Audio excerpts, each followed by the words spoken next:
At the start of Game of Thrones, we meet the Stark family. There's Ned, Catelyn, Robb, and they all die, but we've still got Sansa, Arya, Bran, Rickon's alive in the books, and there's Jon, who's secretly half Targaryen, at least in the show. We tend to see the Starks as the good guys, but the Stark family aren't the Brady Bunch. In Chapter 1, Ned beheads a guy and makes his sons watch, and the kids all get pets from a giant dead wolf. It's clear from the start that the Starks are connected to harsh ancient customs and mysterious magic. Bran becomes a psychic tree god, Arya a faceless assassin, and Jon an undead prophetic warrior king. The blood of House Stark is tied to the ancient secrets of Winterfell and the Wall, the Night's King and White Walkers, which might hint at the ending of Game of Thrones. According to legend, House Stark began 8,000 years ago, after the Long Night, when the White Walkers came for the first time. The Walkers were defeated by the last hero with the Children of the Forest, or by Azor Ahai with a flaming sword. There are lots of different legends. But the Walkers went away, and Brandon the Builder raised the wall to keep them out. Brandon also built the castle of Winterfell, and started House Stark, who ruled as kings of winter for thousands of years. Eventually, a people called the Andals invaded Westeros from across the sea, bringing a new religion and culture. Only the kings of winter could resist them, and that's why the North keeps the customs of the First Men, worshipping the old gods and remembering things that others forget. It all ties back to the foundation of House Stark in the fight against White Walkers and winter. The ancient words of House Stark are a warning that winter is coming. The castle of Winterfell might be named for the place where the White Walkers were defeated, where winter fell. Winterfell is built on hot springs that keep it warm through winter, and the crown of the Stark kings was spiked with iron, a metal of winter, to fight against the cold. In the Winterfell crypts, the statues of dead Starks have swords of iron, and it's said that White Walkers hate iron. Winterfell might have magic defenses against White Walkers, because the Wall and Storm's End have protective spells, and Brandon the Builder is supposed to have built them both. Maybe he gave Winterfell protective spells as well. It's said there must always be a Stark in Winterfell, as though the Starks have an ancient responsibility to defend the North from winter and White Walkers. But the story goes deeper than that. Along the Wall are 19 castles, mostly abandoned now. The oldest is the Night Fort, a dark and sinister place that's connected to the White Walkers. There are stories of a thing that came in the night, that killed people, then brought them back as shambling slaves, like whites. There's a tale of a knight with eyes like blue stars, like a White Walker. And the oldest Night Fort legend tells of the Night's King. In the TV show, the leader of the White Walkers is called the Night King, but he seems to be a different character to this Night's King, because the Night's King was Lord Commander of the Night's Watch, and he met a woman with skin cold as ice and eyes like blue stars, which sounds like she was a White Walker. The Night's King made her his queen and gave her his seed and his soul. Together they ruled the Night Fort and made sacrifices to the White Walkers, which might mean that they gave their children to the Walkers, like how the wildling Craster sacrifices his children. The Night's King and Queen ruled for 13 years, until they were cast down by the Stark King, Brandon the Breaker. All records of the Night's King were destroyed, and his name was forbidden, wiped from the memory of man. Why was the name of the Night's King so important? Well, Old Nan says that the Night's King was the brother of Brandon the Breaker, that the Night's King was a Stark. So, did an ancient Stark marry a White Walker? We can't totally trust these old legends. No one really knows what happened thousands of years ago. But the stories are there to give us hints, and there was obviously some kind of White Walker action at the Night Fort, which might have been part of the plan from the beginning. Because in Book 3, we see the Black Gate, a secret hidden magic gate at the Night Fort that lets watchmen through the wall. It's made of a living weirwood face at the bottom of a deep, dark well. It's super creepy, and looks like just the sort of gate you'd use if you were secretly giving babies to White Walkers. And thing is, the Black Gate is as old as the wall itself. It was built into the Night Fort from the start. Was this place designed for sacrifice to the White Walkers? The Night Fort was the chief seat of the Night's Watch for thousands of years. It was the first castle on the wall, possibly built by Brandon the Builder, founder of House Stark. So why do its oldest legends point to sacrifice and marriage to White Walkers? One popular theory is that the Walkers weren't just defeated in the Long Night, that there was actually a peace agreement. We know that lots of wars in the North ended with the Starks marrying a daughter of their enemy, so maybe the Long Night ended with the Stark Night's King marrying a White Walker. We know that Craster makes peace with the Walkers by sacrificing his children, so maybe sacrifice at the Night Fort was part of this White Walker peace deal. We also know that humans once made a pact with the Children of the Forest, and this was done before a grove of weirwood trees. Maybe the Weirwood Black Gate represents a similar pact between the White Walkers and the Starks. Maybe a marriage alliance with the White Walkers is how the Starks became kings of winter and built the Icy Wall. Maybe the phrase, "there must always be a Stark in Winterfell," was part of this ancient agreement. This is just speculation. If there ever was a peace with the Walkers, it's now forgotten.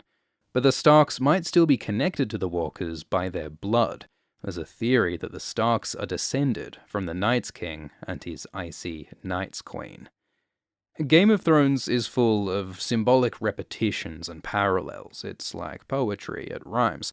And one of the stories that's repeated is of a baby boy with a secret special bloodline being raised as a Stark at Winterfell. For example, Jon Snow is secretly the son of Rhaegar Targaryen, but Jon is raised as Ned Stark's son at Winterfell. Another example is the story of Bael the Bard, where the son of a wildling was raised as a Stark at Winterfell. And there's a similar story with Gilly's baby. Remember that Gilly is one of the wives of Craster, who gives his sons to the White Walkers.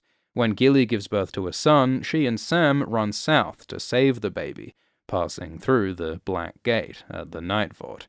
The plan is to raise Gilly's baby as Sam's bastard, and Jon considers raising the boy at Winterfell. So, over and over, there's a story of a baby boy with a secret bloodline being raised at Winterfell. Maybe the same thing happened with a child of the Night's King. Like, we're told that Brandon the Breaker cast down his brother the Night's King. What if Brandon found one of the Night's King's children at the Night Fort? Would Brandon murder his own baby nephew when kinslaying is such a crime in the North? Or would Brandon take his brother's baby to Winterfell and raise him as his own, just like Ned raised Jon and the Starks raised Bael's son? The story of Bael reveals that the Starks have wildling blood. Maybe the story of the Night's King reveals that the Starks have the blood of the Night's Queen, the blood of White Walkers. We are told that the Starks are not like other men, that they're made of ice and made for the cold. Old Stark kings included Brandon Ice Eyes and Edric Snowbeard. They named their sword Ice, just like the White Walkers use swords of ice. Maybe to the ancient kings of winter, the words "winter is coming" was a boast and a threat. Because the ancient Starks didn't accidentally take over the North. They conquered it, kingdom by kingdom, slaughtering men, stealing wives, wiping out entire houses. These Starks were bad guys who did terrible things. Maybe in this brutal past, the Starks embraced their White Walker blood, just as the Targaryens embraced their blood of the dragon in their conquests. There's a great symmetry in the Targaryens having fiery dragon blood, if the Starks have icy White Walker blood. But being related to ice demons must have gone out of fashion, because now the Starks seem to want to deny their White Walker heritage. Like, that'd be why they hide the Stark name of the Night's King. And these iron swords in the crypts, we're told that they keep the spirits of the dead locked in their tombs. Why do the Starks need to lock away their own ancestors? Maybe because their ancestors are part White Walker. Maybe the Starks started using these iron swords to lock away their icy heritage. Maybe the iron in the crown of the Kings of Winter is there to suppress the White Walker in the mind of each Stark. Maybe Winterfell isn't built just to keep walkers out, it's built to keep White Walkers in. This whole thing could be very Lovecraftian. H.P. Lovecraft was a horror writer who influenced Game of Thrones author George Martin. There are Lovecraft references all over the World of Thrones. Go watch our East video. And one of Lovecraft's recurring ideas is the fear of something terrible in your ancestry. In one story, called The Shadow over Innsmouth, the narrator finds out that he's descended from evil fish gods called Deep Ones. He tries to resist the Deep Ones, but ends up joining them in the sea. Maybe, similarly, the Starks will discover to their horror that they're descended from White Walkers, but will have no choice but to join them. Remember that Gilly's baby was meant to be sacrificed to the White Walkers, apparently to be transformed into one. So when Gilly and Sam take the baby south instead, the White Walkers come after them to take back the baby that was promised. Maybe that's what's happening with the Starks. Like, if the Starks are all descended from a baby of the Night's King who was meant to be sacrificed, maybe the Walkers are now coming south to take back what's owed, to take the Starks as their own. Jon Snow is set up as the guy to beat the White Walkers, but surely the story won't end with just like a sword fight with the Night King. Author George Martin says that Game of Thrones isn't about good guys fighting bad guys, it's about conflicts within the human heart, like love versus duty, survival versus sacrifice. And that's what Jon's story is all about. He sacrifices his honor, his love, his own life. Maybe now he'll have to sacrifice himself to the White Walkers. He is the prince that was promised, in more ways than one. Maybe he'll represent the Stark blood promised to the White Walkers. Jon makes peace with the Wildlings, maybe he'll make peace with the White Walkers. It could be another marriage pact. Jon could become the new Night's King. There are lines in the books about Jon having armor made of ice and his skin growing pale and cold.